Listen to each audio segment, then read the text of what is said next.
A tragédia, que deixou 583 mortos e apenas 61 sobreviventes, completou 47 anos em 27 de março. Até hoje, é o desastre aéreo com o maior número de vidas perdidas em toda a história. Mas por que ele aconteceu? Porque dois Boeing 747, as maiores aeronaves da época, estavam em um aeroporto tão remoto. Porque eles, como viria a ser descoberto mais tarde, dividiam a mesma pista ao mesmo tempo, e porque um deles tentou decolar mesmo com baixa visibilidade. Em um pequeno aeroporto de uma ilha espanhola no Oceano Atlântico, em meio a um denso nevoeiro, dois dos maiores aviões do mundo se chocaram. Uma bola de fogo envolveu as aeronaves. Um incêndio se alastrou e demorou horas para ser controlado. Destroços se espalharam por centenas de metros. As respostas estão em uma cadeia de eventos extremamente improvável, que deixou lições para a aviação comercial no mundo todo. A implementação delas, desde então, torna praticamente impossível que uma tragédia do mesmo porte se repita. Tragédia do voo 123 da Japan Airlines. O drama e os erros que marcaram o segundo maior desastre aéreo da história, que matou 520 pessoas em 1985. Em 12 de agosto de 1985, o voo 123 da Japan Airlines, que seguia de Tóquio para Osaka, sofreu uma falha estrutural grave pouco após a decolagem e caiu nas montanhas de Gunma. Ao todo, 520 pessoas morreram.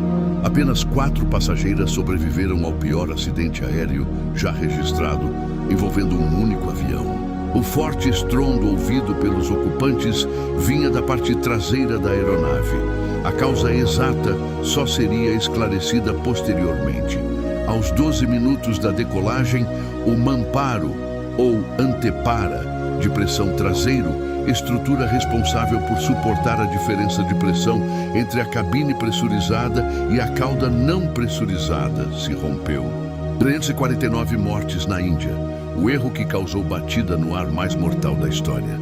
Em 2 de novembro de 1996, um simples erro de comunicação causou a colisão de 2 aviões no ar sobre Charkhi Dadri, na Índia, que matou 349 pessoas, o acidente mais mortal deste tipo da história da aviação. Seu expediente havia começado normalmente na torre do Aeroporto Internacional Indira Gandhi, em Delhi, um dos mais movimentados da Índia. Por volta das 18h30, hora local, Dutta dava instruções a 5 aeronaves que seguiam por um estreito corredor aéreo, incluindo um Boeing 747, que havia acabado de decolar rumo à Arábia Saudita, e um Ilyushin Il-76, de fabricação russa, que chegava do Cazaquistão. Ele anotava as altitudes dos aviões em fitas de papel e dava ordens para que eles mantivessem uma distância segura entre si. Nada diferente da rotina habitual.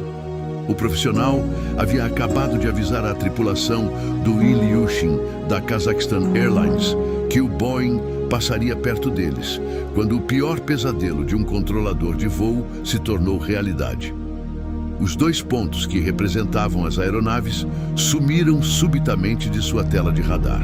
Dutta ainda pôde ouvir pelo rádio uma voz desesperada recitar um juramento islâmico: Ashhadu an la ilaha illallah. Dou meu testemunho de que não há outro Deus senão Deus. Depois disso, silêncio. O controlador tentou entrar em contato com os 2 pilotos sem sucesso.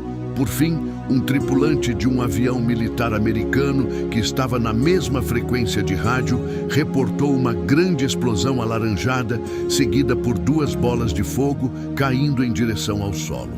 Foi então que Dutta se viu como um dos principais suspeitos de causar a pior colisão aérea de todos os tempos, que resultou em 349 mortes. O voo Turkish Airlines 981, também conhecido como Desastre Aéreo de Ermenonville, era uma linha aérea da empresa turca Turkish Airlines, que ligava o aeroporto internacional Atatürk, na Turquia, ao aeroporto de Londres Heathrow, na Inglaterra. Durante um voo ocorrido no dia 3 de março de 1964, um domingo, um McDonnell Douglas DC-10, matrícula TC-GTAV, que realizava essa rota, caiu numa floresta nos arredores de Paris, matando todos os seus 335 passageiros e 11 tripulantes. Foi o acidente mais grave, envolvendo um DC-10, o mais grave em solo francês, o quarto acidente aéreo com mais mortes, o acidente aéreo sem sobreviventes mais grave, envolvendo uma só aeronave, e o segundo mais grave acidente só com uma aeronave, apenas ultrapassado pelo voo Japan Airlines 123, sendo o mais mortal acidente aéreo até o desastre aéreo de Tenerife, que ocorreu 3 anos depois.